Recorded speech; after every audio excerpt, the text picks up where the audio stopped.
I knew something was off the second the coffee tasted right. The caterers never got it right on briefing days, either too bitter or too sweet, usually lukewarm.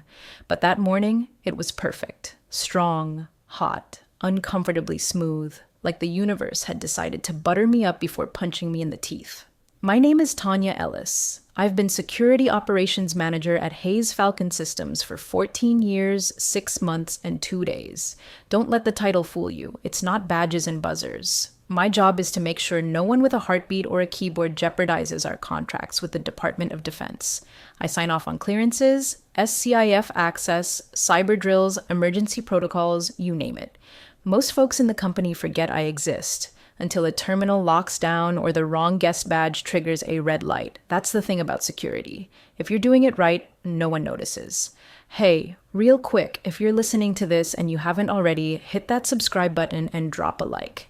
97% of folks never do, and it really helps the team keep telling stories like this. All right, let's keep going. The morning of the briefing, I showed up early, like always, parking lot still mostly empty. I nodded at Ed from maintenance. He was duct taping something near the loading dock, muttering about people who treat restricted access like it's a polite suggestion. The same damn vent panel comes loose every quarter. Some problems have no clearance level. Inside, the building felt off, too quiet. The executive wing had that stiff, scrubbed energy you feel before a big announcement, like a courtroom before the verdict. Everyone was in their "we support leadership" mode, tighter suits, brighter shoes. The interns were already parked by the conference room, holding clipboards they didn't need and smiling too much. I walked past the digital directory, already updated. Kendra Voss, Chief Operations Officer. First day, and she'd already had IT change the panel font to some glossy startup serif, one of those fonts that thinks it's smarter than you. In the security office, my systems were normal. No access anomalies, no failed logins, no overdue renewals. That meant something was brewing. Real disruptions never show up on a report. They start in rooms where security isn't invited. I checked the schedule. Now AM, all hands reorg briefing, required, no agenda. Translation, surprise bloodbath. I'd lived through 4 reorgs, 2 buyouts, and 1 executive scandal that nearly sank our DoD clearance. Still, this one had a smell to it. Kendra Voss was fresh off a string of high-growth tech exits. None of them defense, none of them subject to DCAA audits or federal site visits.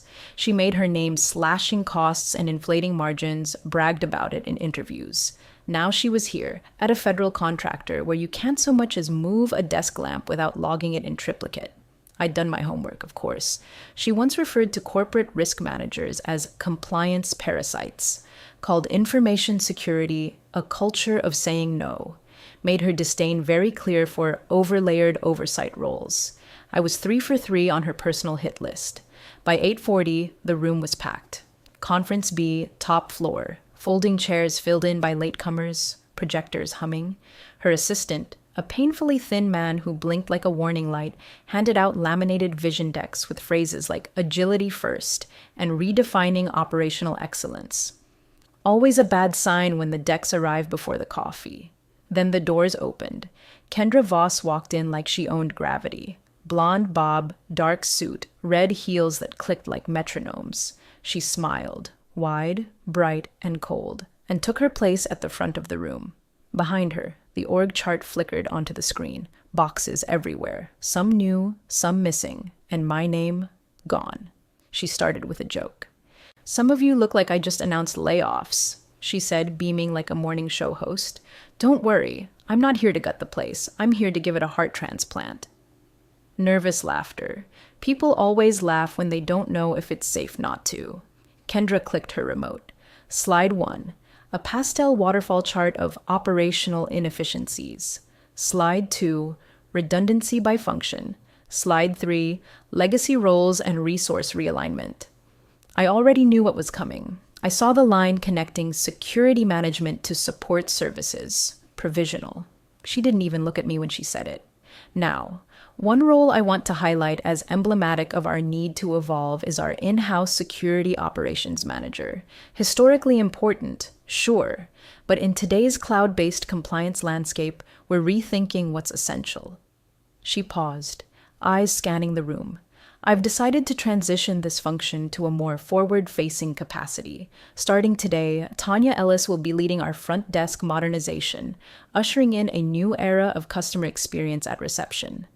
No gasp, just a strange, synchronized stillness. Reception. Reception.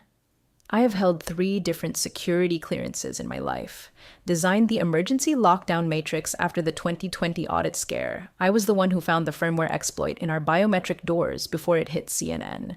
But sure, let's have me greet Amazon delivery guys and sign for Toner. Her voice got that performative sympathy tone as she kept talking. This is not a demotion. It's a strategic pivot to put strong communicators at the face of our brand. Strategic pivot. That's what they call it now. I could feel the air shift. Heads tilted my way. Legal counsel's eyes dropped to her notes. The IT director, who once cried in my office after a credentialing error almost tanked a NATO visit, wouldn't meet my gaze. Facilities VP actually winced, and I did nothing, didn't flinch, didn't blink. I stood up, walked to the podium without a word, and laid something down. A single hard copy of our DoD contract, spine-worn and tabbed in 4 colors. Not the digital summary, not the SharePoint PDF, the real deal, initialed, time-stamped, signed. I didn't open it. I didn't say a word, just slid it across the smooth wood surface in front of her, then walked back to my chair. Her smile twitched. She picked it up like it was a weird prop, didn't know what to do with it. She moved on. Click. Slide 4. Lean execution principles. Click. Slide 5. Next-gen compliance, a cultural reset. People kept pretending to take notes, but I could see it in their eyes. They weren't listening anymore. They were thinking, whispering silently to themselves. Some were already scanning for exits, because anyone who could do that to someone like me, she'd do it to anyone. At 9:42 a.m., my access badge pinged red. At 9:47, the org chart updated again. My box was now gray. And below my name, reception transition, pending badge reassignment. The next morning, I clocked in at reception. New station, new badge, same building. They gave me a polo shirt, not even a good one, some off-brand synthetic thing that clung in weird places and made me look like a reluctant camp counselor. The front desk chair squeaked when I sat. Monitor faced the wrong way. Phone still had a post-it on it from the last intern. Don't answer line 3 unless you're into pain. I didn't complain. Didn't email HR, just adjusted the chair, logged into the same security system I'd built from the ground up, and noted that my credentials were now flagged red only. The clearance badge I'd carried for 14 years was deactivated at 6:02 a.m. sharp. Kendra didn't waste time. Still, they hadn't changed the root credentials on 3 of the audit logs. Probably forgot. Or maybe they assumed someone already had. Either way, I spent my first quiet morning at the front desk compiling what I now called my not my job file. Every override request that didn't route through my desk, logged. Every user permission change without counter signature, logged. Every SCIF audit trail showing red but marked green, logged. I didn't hide it. Just clicked quietly between tabs while greeting couriers and smiling at badge photos for new hires who would never know what controlled, unclassified information even meant. Mid-morning, someone from IT stopped by with a half smile. "Hey, Tanya, just checking in. Everything okay?" "Just peachy," I said, and pointed at the printout taped to the wall. Reception script V1.2, Smile Protocol Standard. They laughed. A little too loud. Around 11:09 a.m., the facilities coordinator came down looking frazzled. Vault door wouldn't close properly. The logs weren't syncing with backup power status. She asked if I knew anything. I blinked. "I'm just the receptionist," I said. "But I think page 12 of the emergency protocol binder still has my old name on it." She blinked back. "Oh." After lunch, word started moving through the building like cigarette smoke under a bathroom door. DCOA pre-audit scheduled, sooner than expected. I didn't look up when someone muttered it near the elevators. I just opened my OneNote tab marked Audit Ghost Prep, cross-referenced old access chains, archived 3 documents no longer linked to active roles, highlighted 4 new security gaps created since Monday. No anger, no plotting, just work. Meanwhile, Kendra strutted past twice that day with her phone to her ear and a smirk glued to her face. I heard her say the phrase, emotional clutter from the old guard, to someone. Probably legal or her friend in Denver who sells those motivational acrylic cubes with phrases like fail fast, succeed loud. At 2:47 p.m., my inbox pinged. It was an internal calendar notice from someone in legal. Subject: SCIF oversight questions, legacy role review, optional attendance. Optional. Cute. I clicked yes anyway, and then I opened the contract again. Not the summary, the full doc. Clause 4.7b. Key person, security oversight. Still had my name on it. Still not updated. Still binding. It started with the vault. Tuesday, 3:11 a.m., the CF vault triggered a fault alarm. No breach, no obvious cause, just a phantom alert that pinged 6 personnel who didn't know what to do with it. Protocol says notify security ops, escalate to key person, follow procedure, set 3B. Only there was no key person listed, just an empty field. The system waited for a name, and waited. When I walked in at 7:30 a.m., the front desk phone was already flashing. 5 voicemails, 2 from facilities, 1 from legal, 1 from a program manager whispering like he was afraid the walls had ears. The last was just silence, breathing. Then a quiet, Tanya, we don't know who to send this to. I checked the logs, still had limited access through a back door someone forgot to close. Vault system showed 5 false positives in 48 hours, all cleared manually, all by people without clearance authority. Someone had hard-coded an override.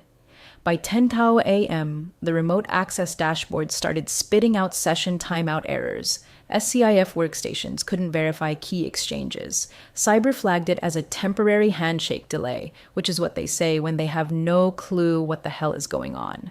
I saw the IT intern at the vending machine, staring at his phone like it had just called him a slur. Around noon, I got a visit. It was Janine from compliance. Mid-level, competent, never caused a ripple. She leaned over the desk, eyes darting like she didn't want to be seen talking to me. Hey, quick thing, she said. Do you know where the SCF protocol sign-off sheet went? The physical one. The master? I reached under the counter, pulled out a faded yellow folder marked Obsolete Forms, 2017. Inside, a half-completed access request with my old signature block still printed at the bottom. I believe this is the most recent authorized version, I said, handing it over with a perfectly straight face. She took it like it was radioactive. Right, but is there a newer one? I smiled. Wouldn't know. I'm front desk now. She didn't argue, just walked off slower than she'd arrived, like she suddenly felt the weight of every fluorescent bulb overhead. That was the tone for the rest of the week. Quiet desperation dressed up as minor inquiries. People passing by the desk with questions they weren't allowed to ask out loud. Hey, did we update the vendor access codes? Do you remember if we ever got sign-off on the intrusion drill? Weren't we supposed to renew the SCIF temp access list before the end of Q2? To each one, I smiled, nodded, pulled a relevant page from my not my job file and handed it over. Black and white proof of what should have happened, now just a relic from before. By Thursday, I'd tallied 9 separate failures across systems tied directly to security operations.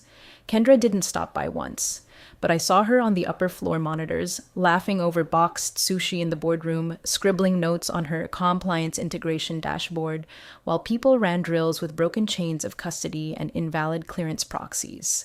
Someone tried to fix the vault problem by reassigning physical key access. It didn't stick.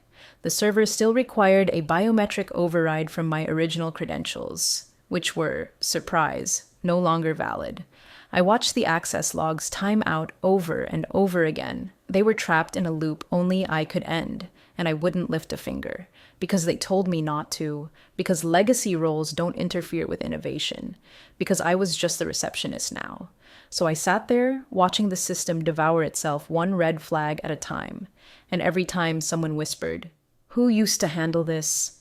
the building got a little quieter. It was the box. That one damn box on a shared Excel tracker buried 6 folders deep in the contract compliance drive. No one noticed it at first, too busy with pivot tables and color-coded deadlines, racing to sanitize every document for the pre-audit.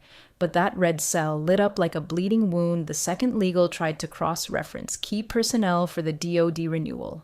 Missing? The junior counsel blinked, scrolling. Why is it marked unassigned? Kendra was already at the head of the table, waving her stylus like a wand. It's been updated, she said, voice breezy. We streamlined the role under facility services. It's covered. Legal looked unconvinced. That's not how key person clauses work. It's the same functions, just distributed, Kendra replied, already moving on to her slide about contractor onboarding timelines. The designation is more of a formality. A formality. I wasn't in the room, but I heard about it 30 minutes later, because Mike, one of the senior program analysts, stormed past my desk like a man late to his own firing and dropped his tablet on the reception counter without a word. Hey, Mike, I said, eyes on his face. He didn't answer right away, just tapped twice on the screen, then slid it toward me. The contract was open. Not a summary, the full document. My old friend. Page 47, clause 14.2a. Security Operations Manager, named Key Person, T. Ellis. Mike exhaled through his nose. She said it was legacy filler, said we could just annotate it in the compliance log and push the renewal through. I looked down at the red box, that glowing, stupid red box. Under Key Person Certification, where my name had always been, there was nothing, just a blank field flagged by the pre-audit script. This field must be completed prior to contract officer engagement, read the yellow note beside it. Changes to key person designations require 30-day notice and written justification submitted to the Department of Defense Contracting Authority. You forwarded this?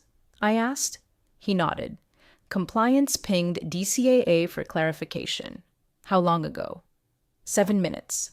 7 minutes. That's when the fuse was lit. The moment the DCAA receives a pre-review notice tied to a key person vacancy, a sequence begins. First, the digital receipt confirmation. Then, the preliminary risk flagging. If no resolution is received within 48 hours, the contract becomes non-compliant pending manual override, which, spoiler alert, is a nuclear option. It freezes renewal, halts disbursement, triggers a notification to the contracting officer and their lovely team of follow-up specialists. Mike scratched the back of his neck. She's gonna try to fix this with an org chart and a bullet point. She won't, I said. He looked up. She'll try, I added. She just won't succeed. By the end of the day, the whispers turned to questions. When was Tanya reassigned? Was it documented? Did anyone submit a change request? Why isn't there a PDF in the contract change log? Why is there no signature on the personnel substitution form? And the best one, who even has the authority to swap a key person on a federal defense contract without DoD approval? Answer, no one. Not even a cost-cutting, sushi-loving COO with a podcast about flattening silos. I stayed at my desk until 6:17 p.m. that night. Watched the security logs cycle. Watched Kendra's car leave early, probably off to another call with Denver about how nimble teams outpace legacy systems. And before I shut down, I opened my file again. Not my job. Vault 2.0, I added a new note. 5:26 p.m., Clause 14.2a formally breached. DCAA ping confirmed. No internal remediation in motion. Then I closed the folder, leaned back, and smiled. The contract was awake now, and it wasn't her system anymore. The invite came wrapped in cowardice. Tanya, legal has a few light clarification questions before the audit window opens. Totally routine. Could you pop by Conference B tomorrow morning? No sender signature, no explanation. Just a calendar block from someone in legal who used to joke about getting drinks after clause reviews and now couldn't make eye contact in the parking lot. The meeting was labeled Internal Prep, Security Oversight Review, and the attendees included Kendra, 2 legal reps, and, most tellingly, 1 DCAA field auditor. So not a prep meeting, a pre-interrogation. I replied with a single word, accepted. Then I spent the evening printing. 1 page, not the whole contract, just the one that mattered. Clause A, 14.2a, subsection I, printed in 14-point font, highlighted in 2 colors. Yellow for the title, red for the clause that would end careers if someone kept pretending it didn't exist. No changes to the designated key. Person may be enacted or implied without 30 days written notice and contracting officer approval. Substitution without written authorization shall render this contract non-executable pending review. I arrived 21 minutes early. The building was still shaking sleep out of its bones. Empty coffee pots, stale bagels, the usual morning perfume of recycled HVAC and corporate denial. I walked into Conference B, dead quiet, long rectangle of polished wood shining under the fluorescence, grabbed a roll of tape from the AV cabinet, walked calmly to the front, smoothed the page across the face of the podium, and taped all four corners with the kind of precision I used to apply to biometric access logs. No one saw me do it. By the time Kendra arrived, the printout was already there, plain as sunlight. She paused in the doorway when she saw it, just for half a second. Then she smiled, big and fake. "Tanya," she chirped, "so glad you could make time." I nodded. Always happy to clarify. She took her seat. Legal filtered in behind her, flipping tablets and papers and not looking at the podium. The last to enter was a man in a dark gray suit with a DCAA badge clipped to his belt and a face like a funeral home wall clock. Blank, impartial, always ticking. The meeting began. Legal tried to set the tone. "We're here for internal alignment, just to confirm process flows following organizational updates." The auditor raised a hand, gentle but firm.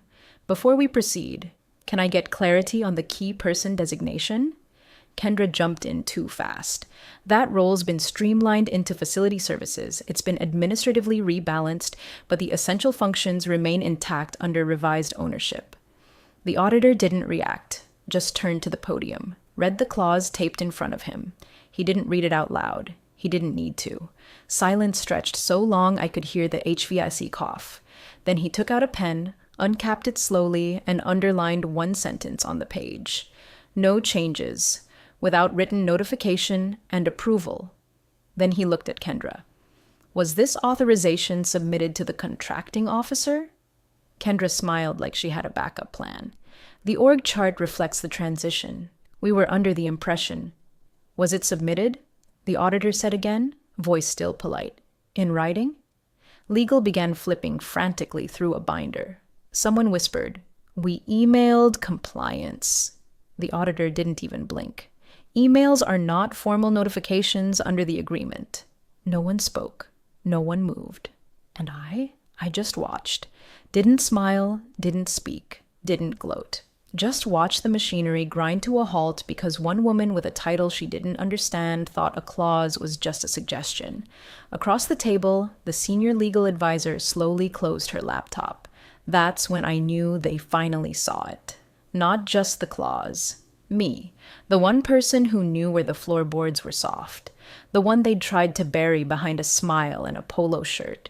The printout stayed taped to the podium long after the meeting ended. They didn't touch it. No one wanted their fingerprints on it. Kendra was already mid-sentence when the room began to fray. "This is clearly a misunderstanding," she said too quickly. "We interpreted the clause in good faith. Internal delegation doesn't equate to removal. It's a structural realignment, not a personnel action." The auditor, still neutral as stone, nodded once. "That may be your interpretation.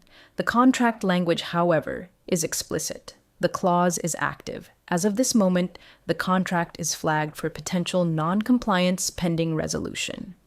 He said it like he was reciting the weather. Calm, factual, unavoidable. Legal stiffened. You could see the weight hit them in real time, their posture turning to glass. The senior counsel, Mark Jacobs, sharp-suited and usually smug, suddenly looked like a teenager who just realized he forgot to hit save on his college thesis. "When was the role formally reassigned?" he asked the table, though his eyes stayed on Kendra. She hesitated.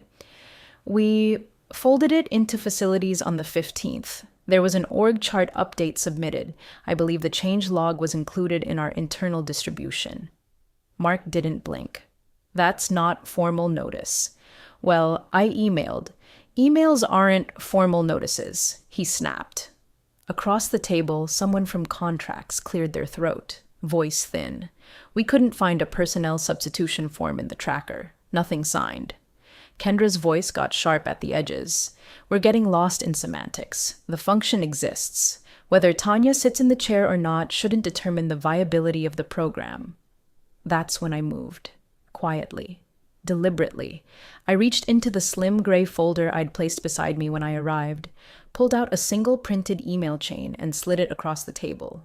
Top page face up, text highlighted. To Internal Admin Routing Group.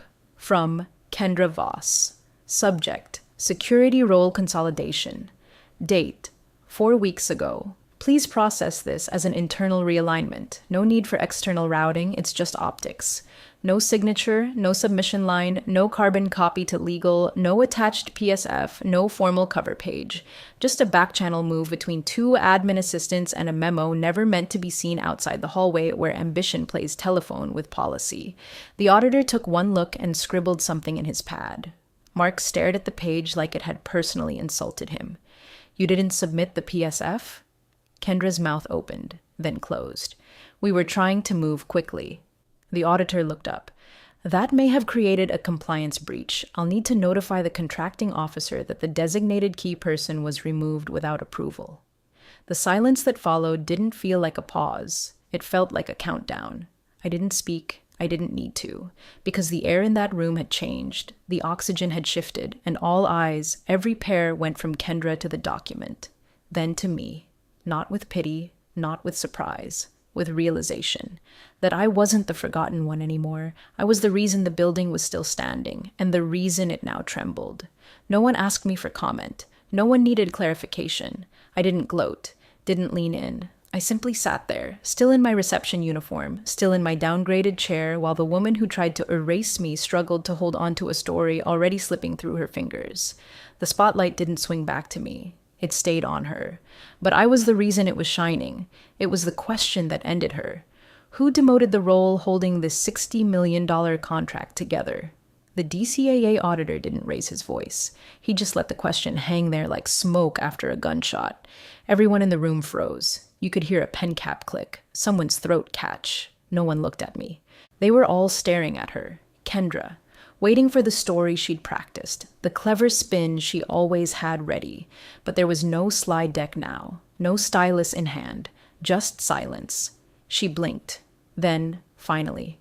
We weren't demoting anyone. It was part of a broader optimization effort, a restructure designed to align legacy systems with modern. The board chair held up a hand. His face was unreadable. He didn't look angry. He looked betrayed. Like someone had rearranged his house while he was asleep. Stop, he said quietly. Just stop. Kendra's lips parted again, but nothing came out. The chair turned to legal. Is the role required for contract validity? Yes, Mark said, voice clipped. Clause 14.2a, designated key person. Change requires formal notice and DOD approval. None was filed. The chair turned back to the auditor. Is the contract still valid? The auditor flipped his notes. At this time, it is flagged non-compliant pending corrective action. However, if the original key person is reinstated immediately with restored authority, we may proceed with provisional approval, subject to contracting officer review. That's when the chair looked at me, first time all morning, not with surprise, not even apology, with clarity. Ms. Ellis, he said, voice even, are you willing to resume your original duties as security operations manager, effective immediately? I didn't flinch. My clearance is inactive. He turned to the compliance officer. Reinstate her. Full access. Today. She nodded and left the room like the building was on fire. Kendra tried again. This feels excessive. We don't need to reverse the entire structure over one oversight. You remove the named key person, the chair said. That's not an oversight. That's negligence. She fell silent. A moment later, the chair tapped the tablet in front of him. We'll hold a closed-door session with investors this afternoon. Until then, Ms. Voss, you're on administrative leave pending review. Just like that. No debate, no vote. Kendra didn't even argue. She just sat there, skin pale under her foundation, fingers tightening around a phone that wouldn't save her now. The meeting adjourned quietly. No one clapped. No one moved to shake hands. I stood. Walked out without being dismissed. Didn't stop when the auditor nodded. Didn't slow down when I passed the front desk, where I'd spent the last 3 weeks pretending not to exist. Security met me near the back elevators. "Ma'am," the guard said, holding out a plain white envelope with my name on it. Inside, my new badge, my original clearance level, no stripe, no restriction, just a single red sticker on the back. Key person. Active. By the time I reached my old office, the access panel lit green before I touched it. My name was still on the door. They'd never taken it down. And across the hall, Kendra's office, glass walls and fancy ergonomic chairs, stood dark, vacant. Inside, someone had already started boxing her things. I didn't watch. I didn't need to. Because for the first time in weeks, the system was functioning again. Not because someone shouted, but because the right name had returned. 3 weeks later, the air in the building moved differently. Not quieter, just steadier. Like the pressure had equalized. Like the walls weren't holding their breath anymore. My office door was back in its original place, but the nameplate had changed. Where it once read Security Operations Manager, it now read something bolder, cleaner, heavier. Security Operations Executive Level. Same room, same desk, new authority. And this time, no one could misplace it. They didn't announce it in a company-wide memo. No back-padding Slack thread or photo op by the leadership wall. They didn't dare. Instead, things simply began shifting behind the scenes. People who'd ignored protocol now asked first. Documents that used to skip my desk now waited patiently in my tray. IT reconfigured my dashboard access without being told. Facilities asked before installing anything past the loading bay. Even HR, bless them, sent an apology in the form of a compliance training invitation with "based on your expertise" in the subject line.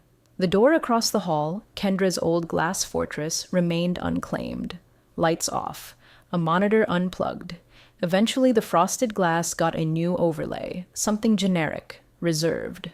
No one spoke her name anymore, not in meetings, not in whispers. Her LinkedIn changed the following Monday to Consulting Transition Advisory Q3 Q4, a sanitized exit. No mention of federal contracts, naturally. But that's not what people noticed most. What they noticed was the frame on my wall, centered, eye level, glossy walnut. Inside, one crisp page printed on the same paper I'd taped to the podium, Clause 14.2a. Highlighted lines intact. At the bottom, someone from procurement had added a brass plate. Key person, do not replace without prior approval. It drew eyes. Contractors, auditors, even junior hires. Anyone who entered my office paused at that frame. Some read it and nodded. Some didn't know what it meant until they asked. And when they did, they always looked back at me with a new understanding. Not of what I'd done, but of why it mattered. Because what I protected wasn't just access logs and badge protocols. It was the infrastructure of trust, the invisible net that caught everything before it fell apart. You can't put that in a dashboard. You can't chart it in a vision deck. But if you lose it, $60 million starts to look like a down payment on regret. I never got an apology, didn't want one. What I got instead was leverage, quiet, heavy, irrefutable. A system that now ran with my signature at the foundation. Not everyone noticed the change. That was fine. They didn't have to, because everything that moved in that building now moved because of me. And this time, it stayed that way.